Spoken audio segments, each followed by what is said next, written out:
Well, howdy there. Today is just a really busy day. I just thought I'd record this.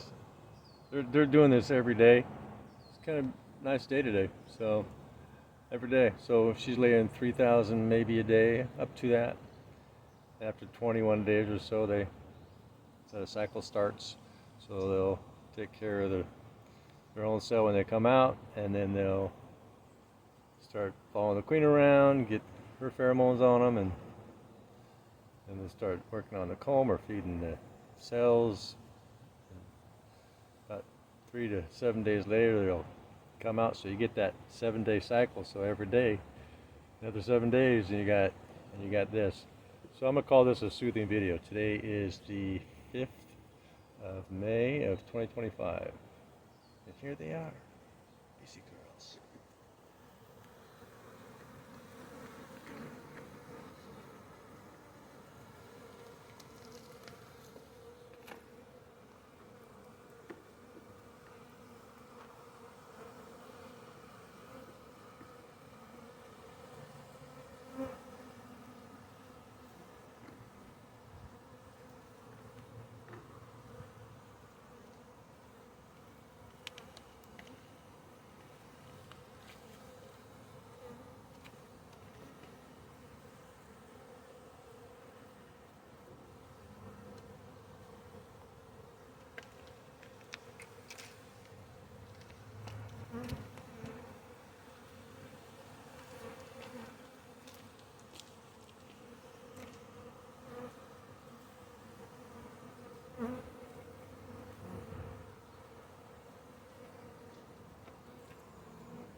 There's some gusting wind now and then, and I've had the wind blow them right into my face. Yeah. One didn't know how to get off. I'm trying to go in here. I might have to block that off.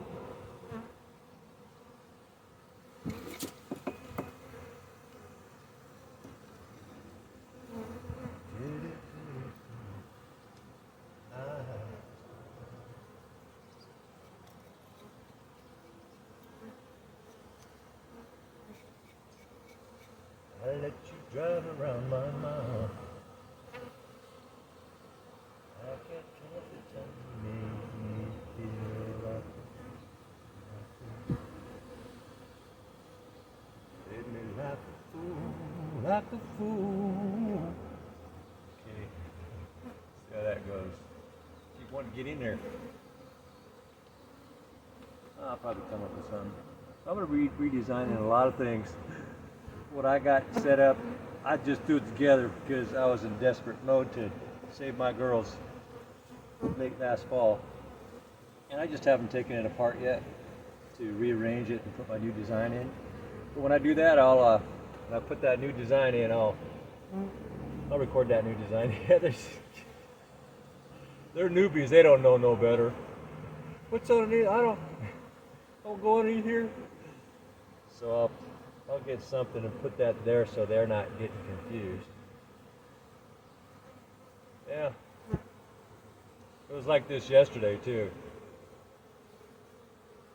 Kind of like this every day when it's not raining, and it's not really cold, or it's not cold and not really windy. It's like this every day. Yeah, they're out navigating for the first time. Now the sky's all full. They're up there zipping around, coming in a little bit further out, zipping in and out, zipping in and out. Yeah, I just like watching them. Nature, right? It's like watching nature. I think it's relaxing. Another soothing video. Video. Yeah, there's a lot of them getting kind of confused underneath here, so I think I'm going to rearrange that.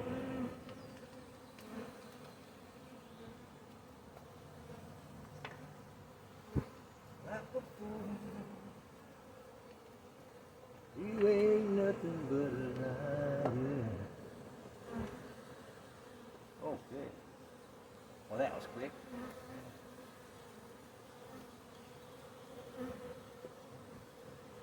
Huh.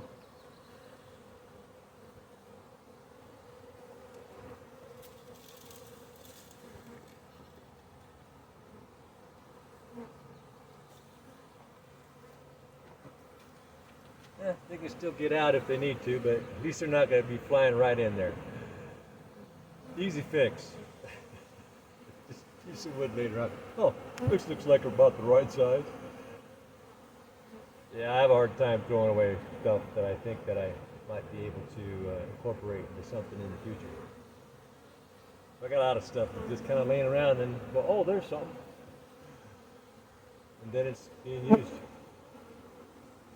But you got to draw a line on those things. It's like certain time you got to go, okay, time to clean the house, clean the yard. You know, so I'll keep certain things and then kind of start over. Get too much stuff.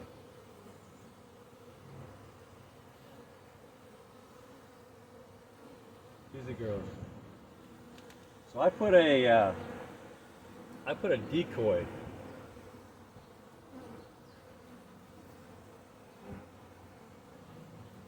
I put a decoy hive. So I was getting all these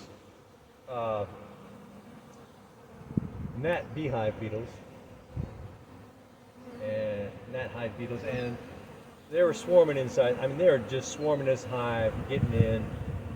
I saw them at the top fighting with the bees, so that means they're fighting all through. And my bees were becoming more agitated. They were behaving in a way that I had not seen with this hive, and I've had this hive over a year. And so it was making my girls more aggressive than I would like.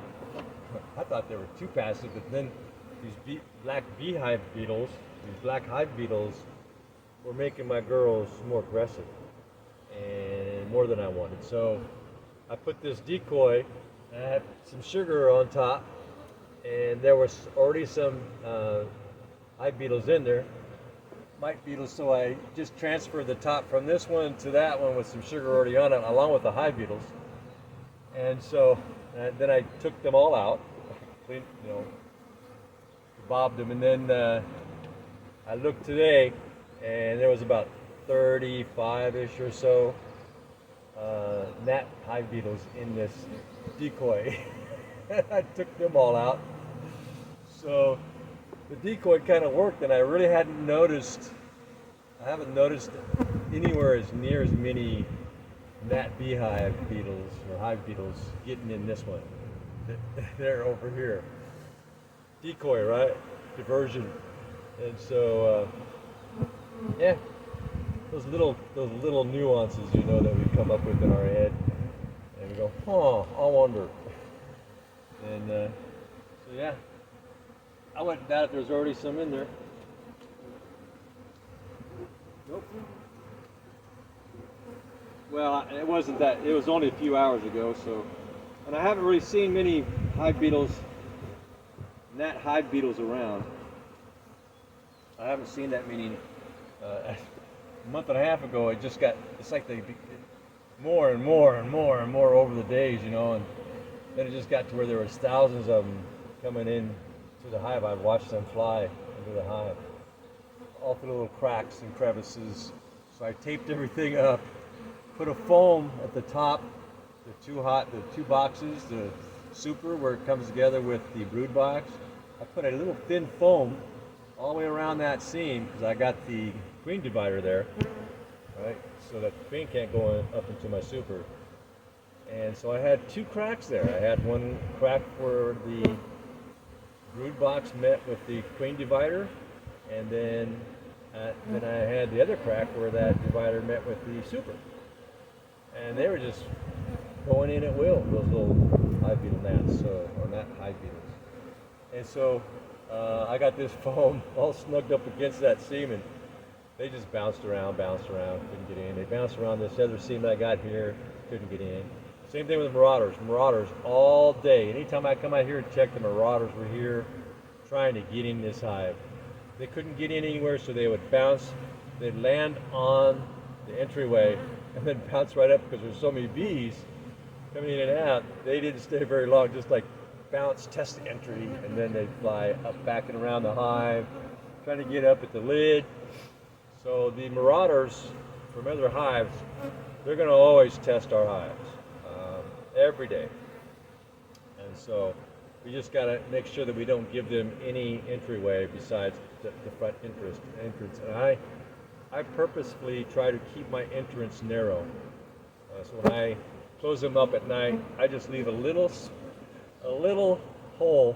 So when I get up in the morning, I'll check the activity, and I won't open that up until the activity starts to pick up enough to where I think they can defend that entrance against the marauders. And I do that every day, and no problem. I've had a problem though in the past where a lot of those marauders, there were so many of them, they were getting in and really causing havoc with these girls, so increasing their stress level. And so for me, it's about keeping the stress level on my bees as low as possible, but yet keeping their defense up enough to where they'll keep the hive safe, but they won't like go after me or anything else that's around. So there you go. Enjoy the navigational swarm.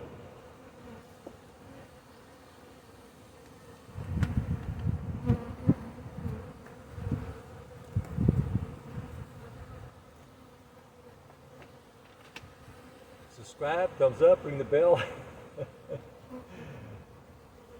That's the only way this channel is ever going to move, is with you.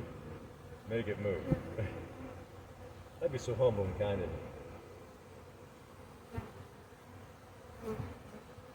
Oh, I had one come out. She looked like she tried to fly, but she couldn't. She dropped to the ground, and she had DWV. That doesn't necessarily mean she had that, because sometimes the wings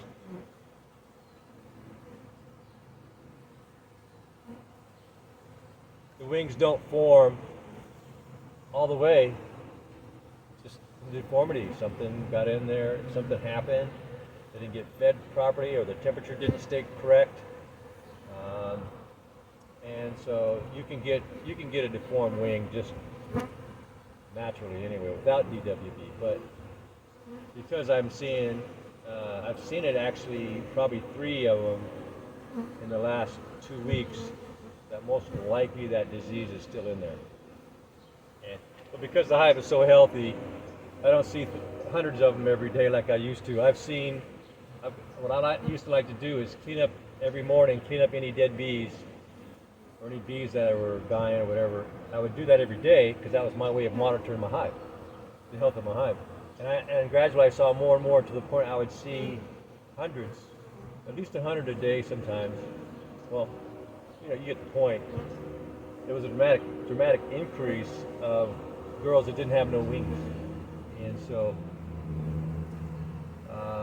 that's a lot. That's a weak hive right there.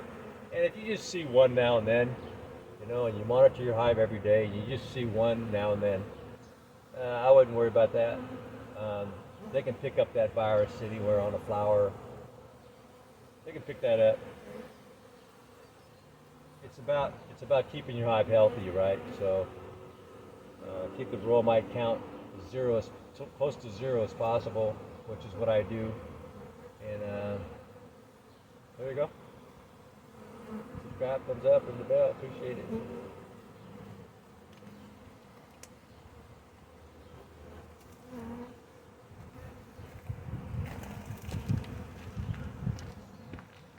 So if you see that screen to the right, that screen, I just put that there a little while ago to keep the girls from flying in over the top of the girls that are fanning.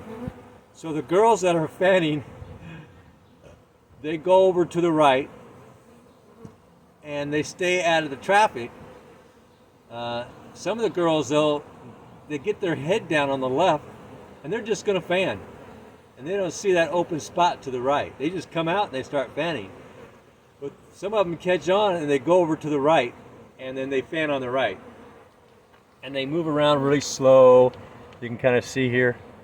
They're just kind of hunkered down right there. There's no traffic, you know, they can just hunker down right there and not have to worry about that activity over the top of their heads.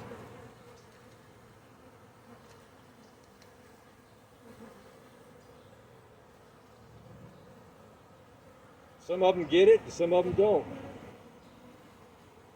You can see this one. She's fanning. That's fanning. That one's trying to fan. It's like they're getting hit all the time.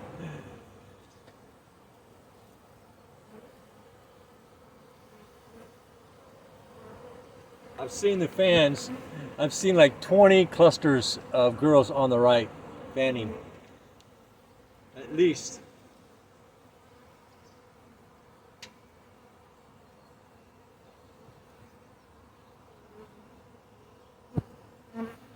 And I've seen it where there's none on the left fanning. They're all on the right.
I've got some kale that I let go to flower for these girls, and some Brussels sprouts, and some other things I usually don't let to go to flower.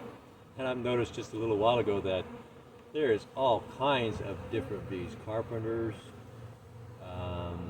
There's these little gnat. They're about twice the size of a gnat, but they're a bee. They're a native bee. There's something like 1,300 or so different native bees that are not honeybees. And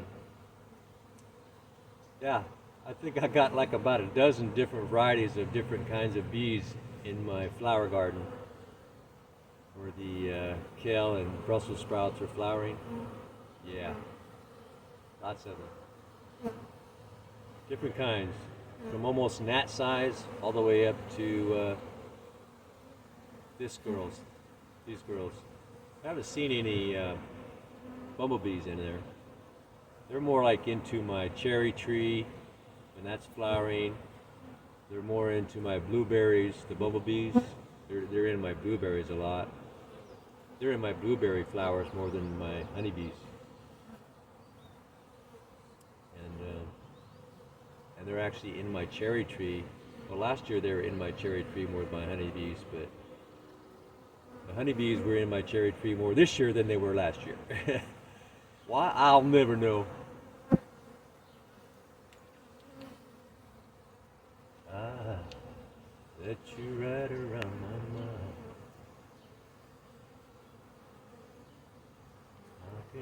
Play like a fool, like a fool.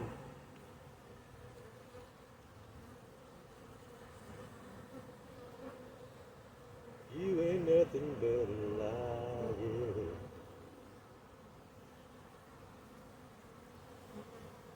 You're blowing smoke.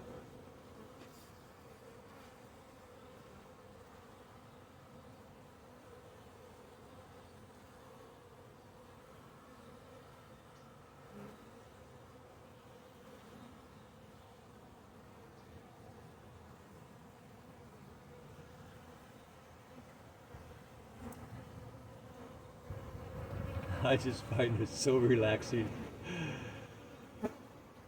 I could sit here for hours, but I don't have the time. Um, so many things to do, you know, but it's so relaxing just to watch them. I've watched them play, literally, like something falls from a tree, like a dried up little tiny flower bud, and I watched a girl walk up to it, tap it with her mandibles, and then just kind of start pushing it, and then the moment that it rolls back to her, she pounces on it. She starts rolling all around in circles, upside down. Her body's upside down, going all different directions. And she's playing with that little flower bud like a ball. I thought that was amazing. I was just thinking, I wish I could have got that on video. In fact, I can probably throw something up there and you can see what I mean. Let me see if I got something laying around here that would duplicate that flower size.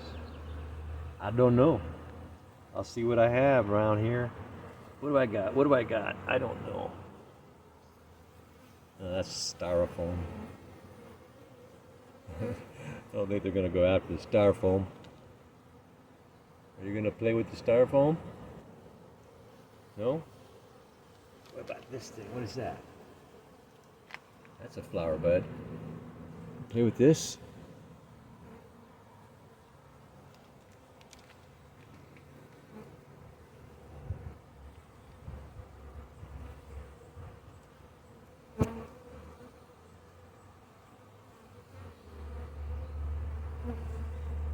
These girls are definitely more aggressive with me than since those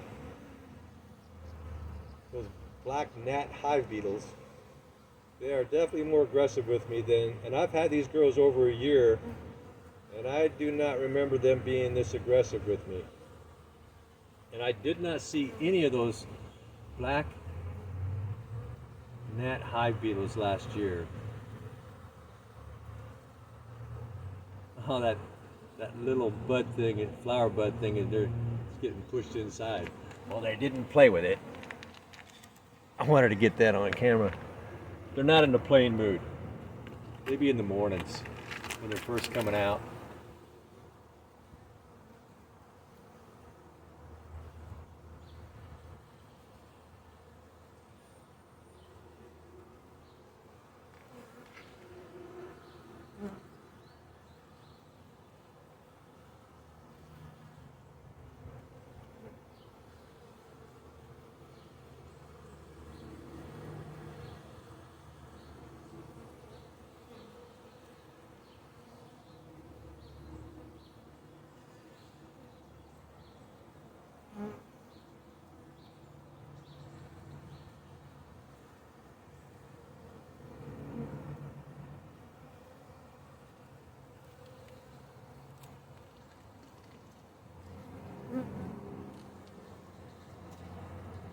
They are not in a playful mood.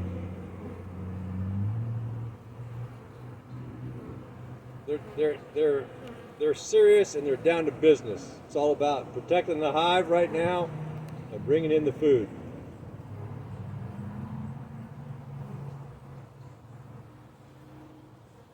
There might be a certain time when they're more playful, maybe in the mornings. Yeah, this is like 5 o'clock or something. What time we got here? It's 4 o'clock. So, yeah, maybe there's a certain time when they're in a playful mood. I don't know. I've never investigated that.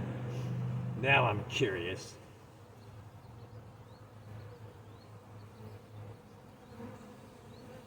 Yeah, right now they're just down to business. I've watched them play so many times, even with each other. Just sometimes it would get out of hand. At first, it starts out with obvious just play scuffling, and they're just playing, rolling around with each other, rolling around the front there playing. Then I can tell that the play starts to get a little more aggressive, and then they really start to like they want to hurt each other, and they're rolling all over the front until they roll on the ground.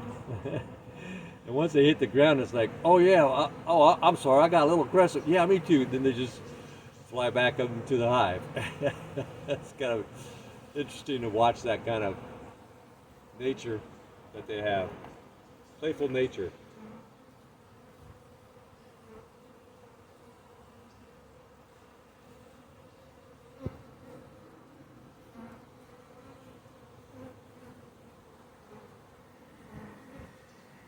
I watched the other ones come out.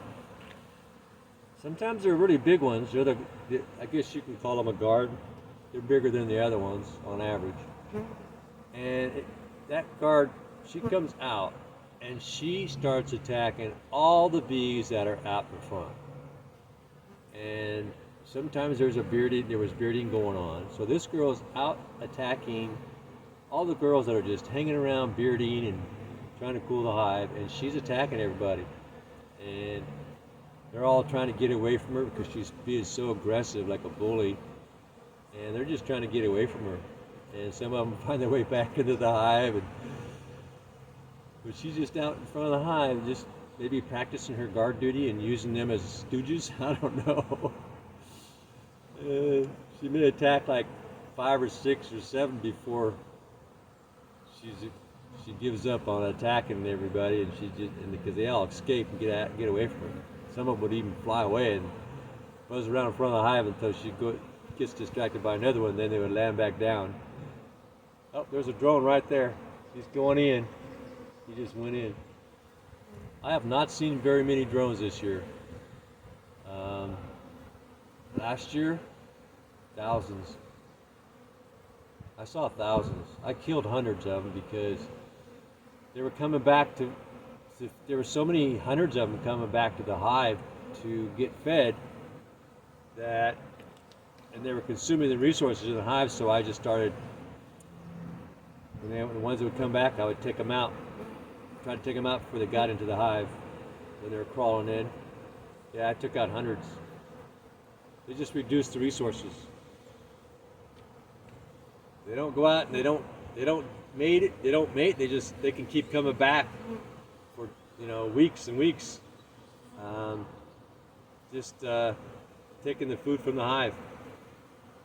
Yeah. They don't do anything. They don't contribute to the hive in any way. A drone's duty is to hatch out, fly away, and never come back. But they're hungry. They're out there looking for a girl, a queen to mate with, and who knows how long they've been out. They might have been out for days or a week, or maybe 2, or maybe longer, and they're hungry. And so they'll come back to the hive there's another one right there. He just flew off. And they're hungry, and so they want to come back and get fed and then go try again. But sometimes there's just too many of them coming back. Now, I don't mind what's coming back now. It's just a few of them now and then. Most days when I'm sitting here checking to see how they're doing, I don't see any drones coming back at all. It's actually rare when I'm checking on my girls to see any drones coming back. It's like another one just flew in there. This is the most drones I've seen this year, coming out or going in. So she didn't lay, I don't think she laid all that many drones, which is good because that's the varroa mite's favorite place to produce. And when I checked my mite board yesterday, I had 0 mites, and I had 0 mites before that one, and I think I might have had 0 mites before that panel check, and the mite check I did before that, which would have been the 4th one in the past, 4 checks ago. 7. So I only had like 4 or 5, but they didn't look like mine. They looked different. And then before that, I think I had none. And then before that, I had like 10. And then it went more and more in the past up. So as of late, I'm not concerned with the varroa at all. There's no cycle in my hive that I can detect. So I don't do the alcohol shake. I don't do the powder shake. You know, I don't do anything to check the level of mites in my hive. What I do is I check my panel to see if there's any on my panel. And if I see any on my panel, I'll do another powder sugar shake. And then check again in 3 or 4 days to see if there's any mites. I really like my process. It works better than putting chemicals in there, I think.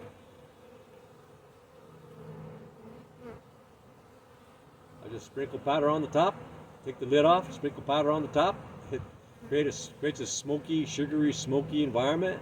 Gets on the hairs of the bees, and that crystallizes, and they start cleaning that off each other, and in the process, pick off the varroa mites, and because the powdered sugar gets underneath the legs, the grip legs of the varroa mite, and it crystallizes, and the bees are going to get that. They're going to get that that candy underneath the legs of the varroa mite, so they're going to work that varroa mite free until it falls off, and then it lands on that oily panel, and there they get stuck. Okay, that's my business today. Please subscribe, thumbs up, ring the bell, and you have a good day. Bye now.